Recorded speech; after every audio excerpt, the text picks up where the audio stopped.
Good morning. This is retired Pastor Karl Schmidt from Calvary Lutheran Church, Little Lutheran Church in Amherst, New York, just outside of Buffalo. We welcome you to our broadcast this morning on internet, on whatever.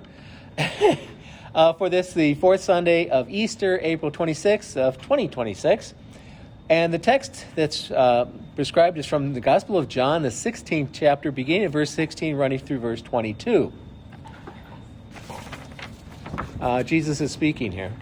A little while, and ye shall not see me, and again a little while, and ye shall see me, because I go to the Father. Then says some of his disciples among themselves, What is that it says to us, a little while, and ye shall not see me, and again a little while, and ye shall see me, and because I go to the Father? They said therefore, What is this that he saith, a little while? We cannot tell what he means. Now Jesus knew that they were desirous to ask him, and said to them, Do you want to know what it is that I said? A little while, and ye shall not see me, and again a little while, and ye shall see me. Truly, truly, I say to you, that ye shall weep and lament, but the world shall rejoice. And ye shall be sorrowful, but your sorrow shall be turned to joy. A woman, when she is in travail, has sorrow because her hour is come. But as soon as she is delivered of the child, she remembers no more the anguish for joy that a child is born into the world. And now ye therefore have sorrow, but I will see you again, and your heart shall rejoice, and your joy no one takes from you. Here ends that text from the Gospel of John, the 16th chapter, verses 16 to 22. Now, we're focusing on just verse 16, and just this part of it. A little while, and ye shall not see me, and again a little while, and ye shall see me. Now, it sounds in English like, well, you can't really tell what this means in English. But when you take a look at the Greek that Jesus spoke it in, it's different. It's not the same. In English, it says, "You shall not see me," and then a little while, and you shall see me. It's not see. Either one of them. Neither one is see.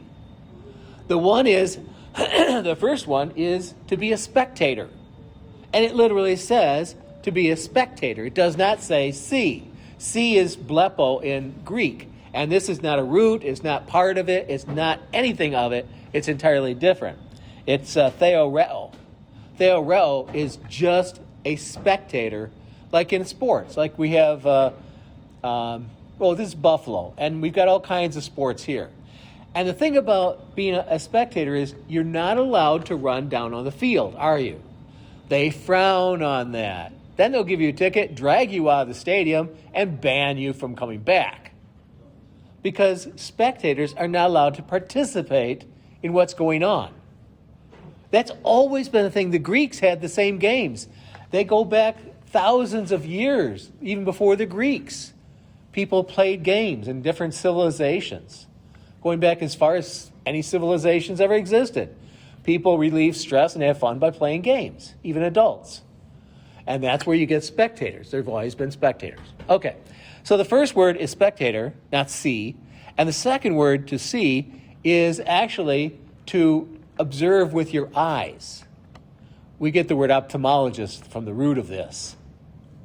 And so this is with one's eyes to behold, not the act of seeing.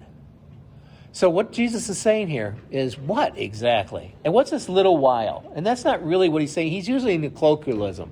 He's using a figure of speech. He says mikron. Mikron. And a little bit. A little bit. It's assumed. It doesn't say time. It doesn't say in a little bit of time. It just says mikron. Little bit. And you'll no longer be a spectator. And then a little bit. And you'll be with me with your eyes. Literally your eyeballs. Now, that's very different from the English at all. I've always said this, the Greek speaks differently. And then the grammar is even more different. Because present, the first one, being a spectator, is in the present. Because he's standing there with them. He's there at their present. The second one, where they'll see him eye to eye, which they're assuming they're doing now. They don't assume that they're spectators. They've been traveling with him. They've been with him for some time now. How are they spectators? They're participants, they think, but they're not, are they? They're spectators. And then just in a little bit, a micron. We get a micrometer from this word. And that measures very small distances, tiny distances. An odometer in your car measures miles, but not micros. That's tiny. So, what is Jesus talking about? They couldn't understand this. That's why they're talking amongst themselves. They're confused by what he said.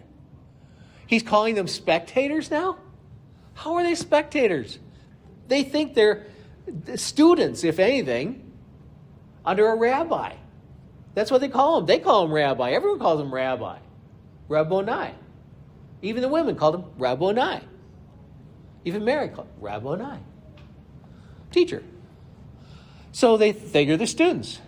Didaskalos. Students. But this doesn't make any sense. How are they just spectators? Because spectators nowhere are allowed to participate. But Jesus chooses his words very carefully because that's in the present. And then the second verb is in the future. The future sometime. Separated by this mikros. Just a little bit. So what is he talking about? How is it that they're only spectators now, and later they're going to be with him eyeball to eyeball, which in the Hebrew way of thinking is about a forearm's distance. Their comfort zone, as far as speaking man to man, is about the length of your elbow to your fingertips. So they stand closer. Guys might be talking, I don't know, auto shop or wherever, and they're value hardware. They're standing 3 feet, 4 feet apart. Not in the Near East, the Middle East. They stand close.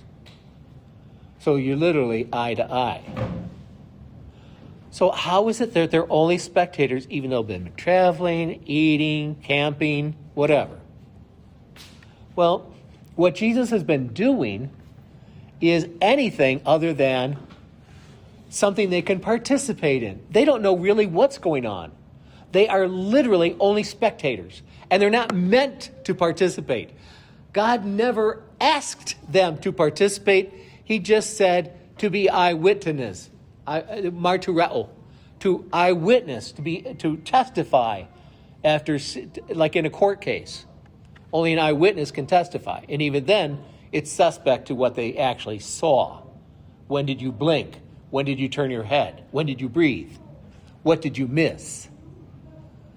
Okay, so they're spectators because God the Father sent Jesus on a mission, a task. That's by the word, what the word Christ means. One appointed to a task. An official emissary to do a particular job.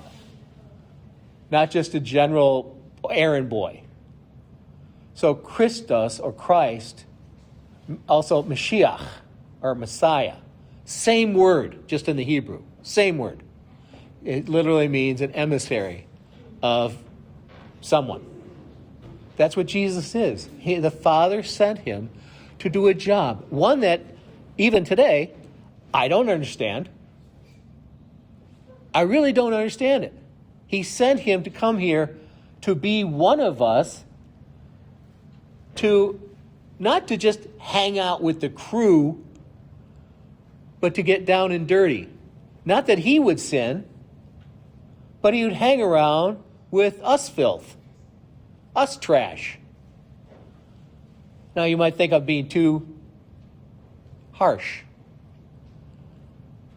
But let me ask you, if the only remedy for what you and I are is that God, the only remedy in the universe, or beyond, is that God the Father pounds his Son to death for being trash, for being filth, for being garbage,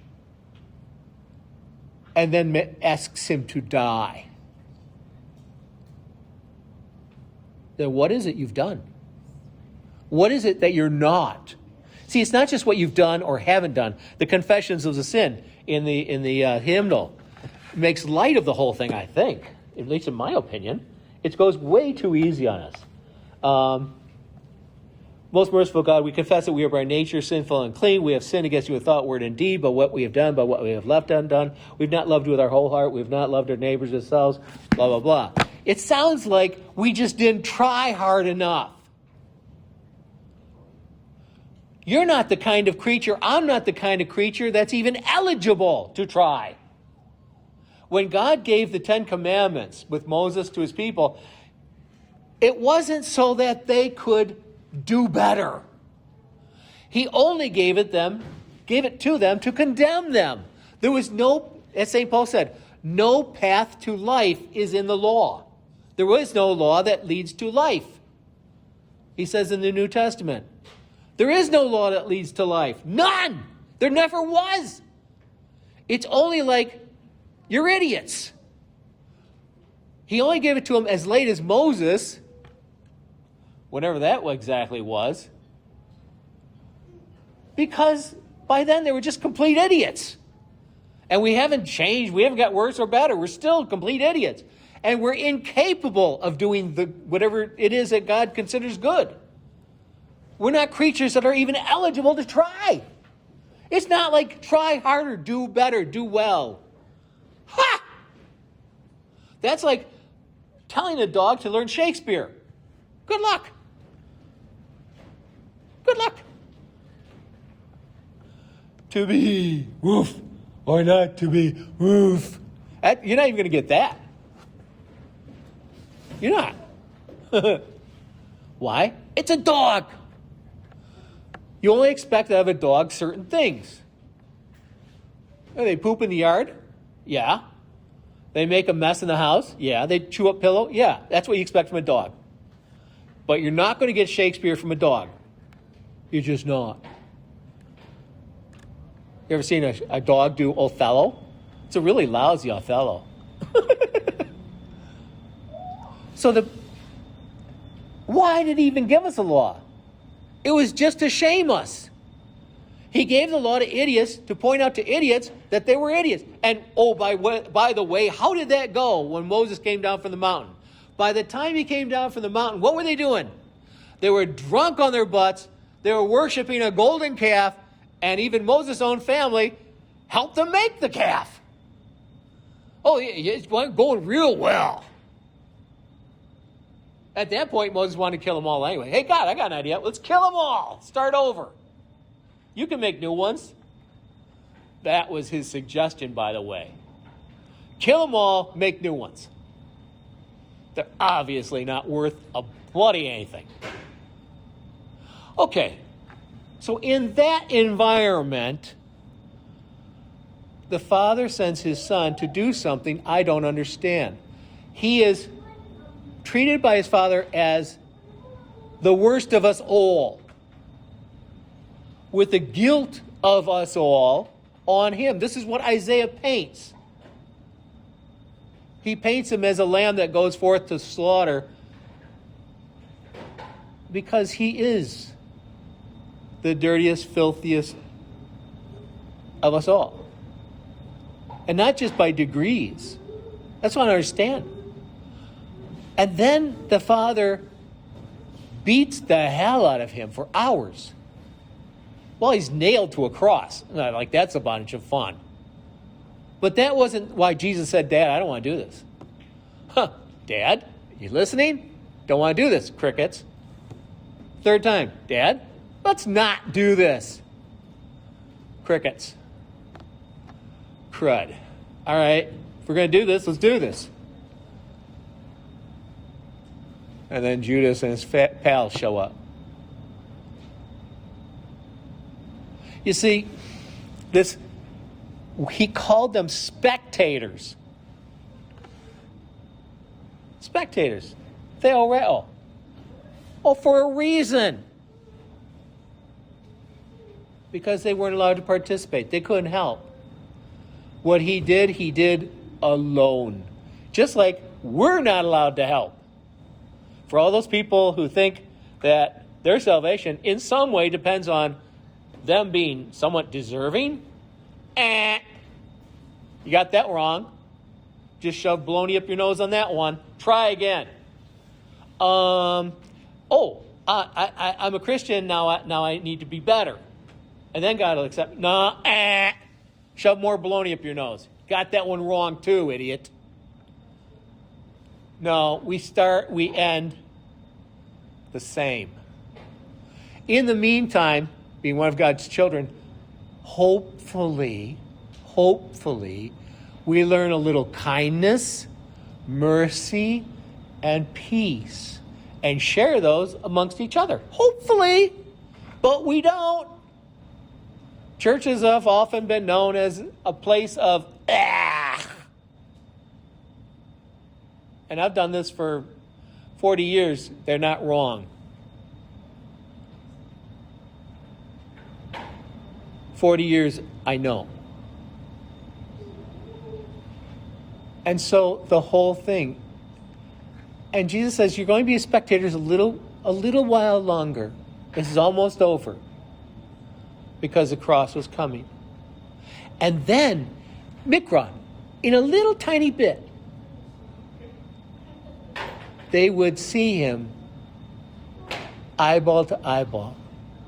No longer spectators. Just like we're no longer spectators.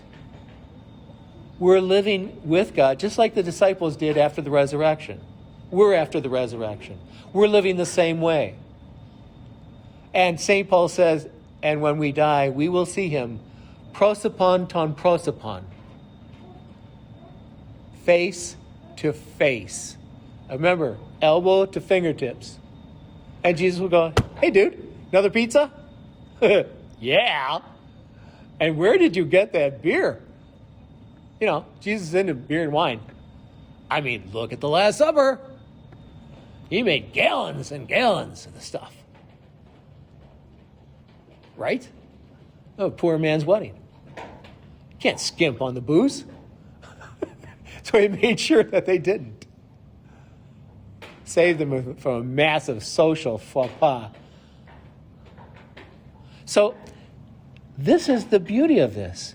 We're no longer waiting. We're no longer spectators. We've seen him now as he is. We've heard what he's done. We've heard what the Father sent him to do and how the Father accepted what he did for us. And so now we will live with him, even now, at an elbow's length. Let me ask you something. Does your life feel like you're living your life from elbow to fingertip? If you put your arm down, rest your elbow against your stomach, and put your fingertips out, that's how far away he is. Prosopon ton prosopon. Face to face.